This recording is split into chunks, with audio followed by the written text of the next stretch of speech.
and then carefully fold these over. Use a bone folder to get a really good crease. I did that on the other ones as well, although obviously I'd done those before I showed it to you. So crease those like so, as you can see the spine there, and then add some glue down here and glue into the centre part there, and it should fold around there just like so. If you want to, if the chipboard and the cardstock that you're using are very, very different colours, then it's possible to stick an extra strip of your cardstock over the top of this to help disguise it. Sometimes you can see it when the book is opening and see it very slightly, but obviously these colours are so similar, I'm not going to bother doing that. Also, if you want to add any charms or any danglies down the back of your book, it is worth punching the hole right now. I didn't on the first one I made and had real difficulties trying to get a hole in there. So I'm going to use the We Are Memory Keepers hole punch here, and I'm going to use the smaller hole there.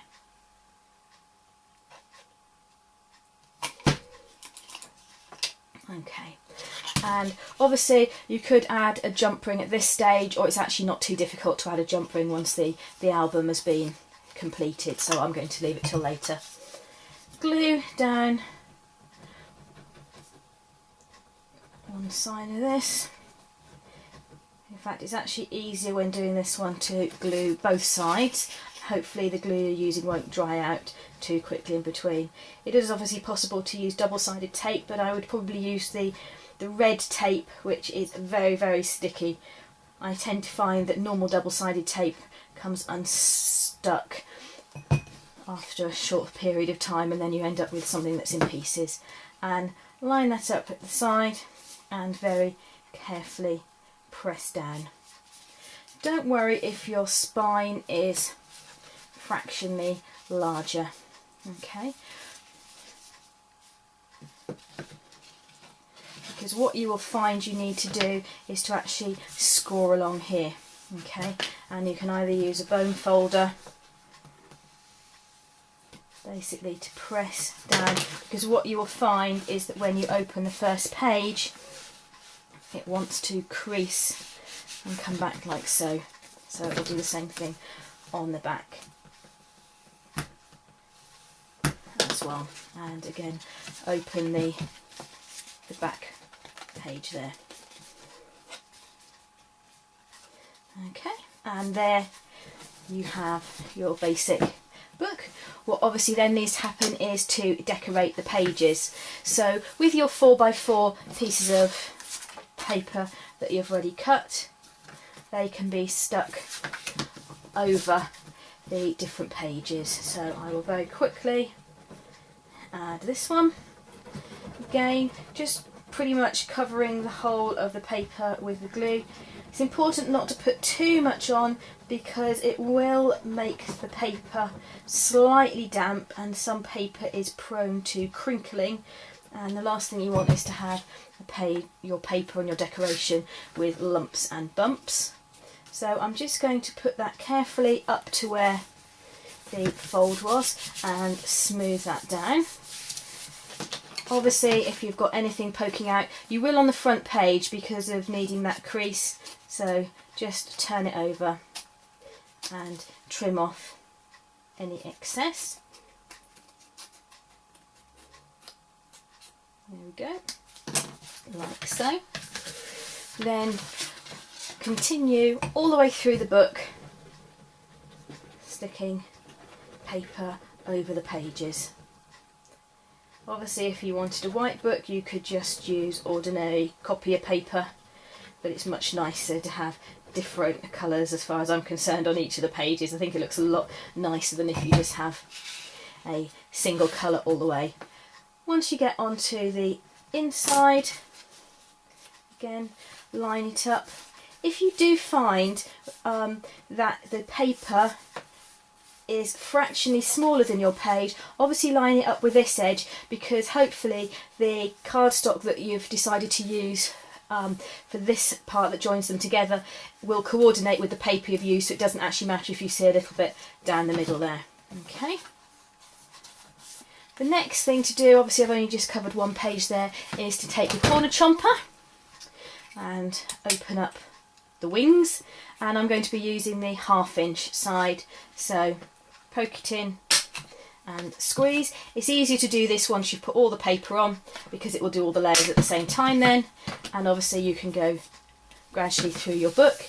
And one final stage is I like to just add some ink or chalk just around the edges to define the edges a little bit more, and also to kind of cover up the chipboard that shows through between the paper.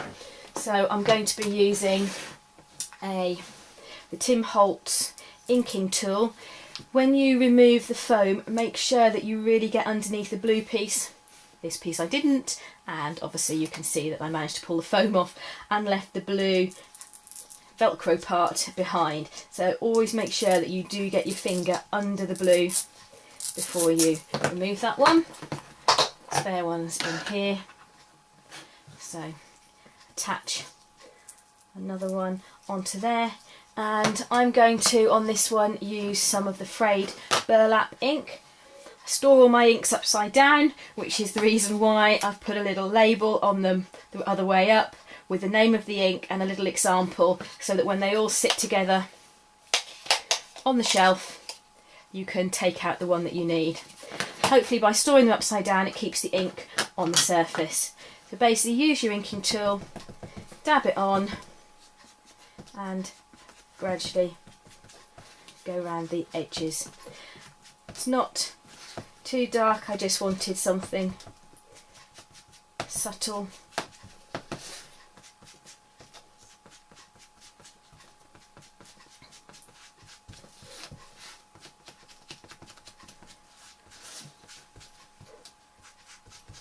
And you get the idea. And obviously I can go around the edges. Sometimes with the edges I'll just go direct to the chipboard and run it around the edge, and it's gradually dyeing the chipboard so that it's not that grey colour, and obviously a little bit down the spine as well to age that a little bit. Obviously when all the pages are done, at that point, if you want to, you can punch a hole at the front and the back, add an eyelet to tie it together. Obviously, as you can see, this book, if I add a lot of layers and things inside, it's going to stay reasonably open. One of the things that you can do, that if you know that you're going to be adding a lot of bulk into your album, is actually to, rather than doing a piece, rather than having your joins so they are just 1 inch on each side of the score line, to actually have 2 score lines. I won't score them, but I'll just show you what I mean, sort of there, and each time make sure that you have the same amount, like so. Obviously you would do 1 inch plus the extra bit plus another inch, and actually stick that between the pages, and that will mean that each of your pages has a gap between it, so that the spine will be wider, so you'll have a wider piece here, but obviously that way you'll have space between the pages. At the moment you can see there's not very much space between, but that way there'll be space between the pages to add bulk, flowers, whatever else, if you want your album to be able to close. Anyway, thanks for watching. If you would like to visit my blog at vickyward.blogspot.com, hopefully I will eventually post some pictures of the finished version of this. Thanks for watching. Bye bye.